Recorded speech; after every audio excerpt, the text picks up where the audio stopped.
विलास तर आमचा मित्र आहे दादासाहेब चोरंबे यांच्या हॉटेलच्या बॅक साईडला पाठीमागे साप निघाला म्हणून फोन आला होता. साप तसा बिनविषारी जातीचा आहे, ज्याला रॅट स्नेक मराठीमध्ये धामण असं बोललं जातं. काही ठिकाणी सापाला ना घोडापचड बोललं जातं. तो साप बसलाय कुठं बघा, तुम्हाला पहिल्यांदा साप दाखवतो कसा बसलेला आहे. 2 भिंतीच्या सापटीमध्ये बसलाय. आपल्या सापाला काढायचंय. खरं तर असा साप काढायला लय अवघड आहे, कारण हात तर जाणार नाहीये, त्यामुळे अशा स्टिकच्या साह्याने त्याला काढायचा प्रयत्न करतो.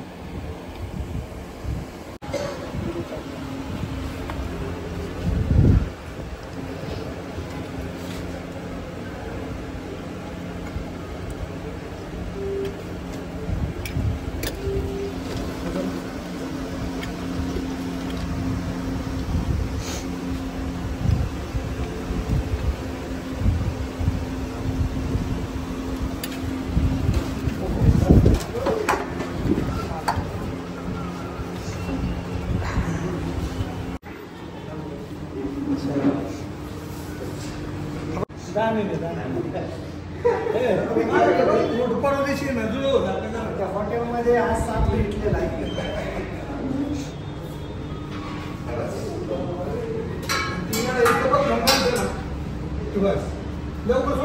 साप आता निसर्गाच्या सानिध्यामध्ये सोडायला चालतोय. नक्कीच आपल्याला हा व्हिडिओ कसा वाटला कमेंट बॉक्समध्ये कमेंट्स करा, लाईक करा आणि व्हिडिओ जास्तीत जास्त शेअर करा. असेच व्हिडिओ आपल्या यूट्यूब चॅनल आणि इंस्टा आयडीवरती पाहिले. नमस्कार, मी विलास. गेल्या अनेक दिवसांपासून मित्रांनो तुम्ही व्हिडिओ पाहत आलेला आहे.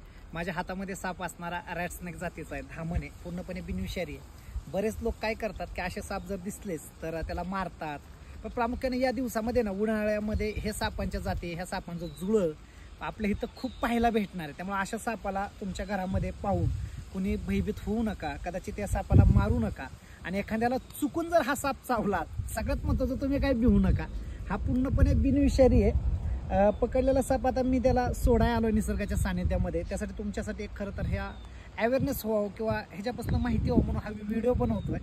पकडलेला साप मी निसर्गाच्या सानिध्यामध्ये सोडतो. या सापाचं तर नाव साहजिकच धामण आहे. काही ठिकाणी याला घोडापचड किंवा रॅट स्नेक देखील बोललं जातं. व्हिडिओ कसा वाटला तुम्हाला नक्की कमेंट बॉक्समध्ये कमेंट्स करा. असेच व्हिडिओ आपल्या यूट्यूब चॅनल आणि इंस्टा आयडीवरती पाहायला भेटतील. ह्या दिवसामध्ये गेल्या अनेक दिवसांपासून साप पकडतोय. ह्या साप म्हणजे याच्यामध्ये पिवळा पण असतो, काही फिक्कट काळसर पण असतात. हा थोडा कमी काळसर आहे आणि कमी पिवळसर आहे. खालचे स्किन जर पाहिले तर ही थोडी पांढरी आहे. आणि काही सापांच्या रॅट स्नेक म्हणजे धामण जातीच्या पूर्ण हा पिवळा भाग राहतो. म्हणजे असे पण साप तुम्हाला पाहायला भेटतात. त्यामुळं अशा सापांना कोणी पाहून भिवू नका. पकडलेला सापात आपण सोडतो.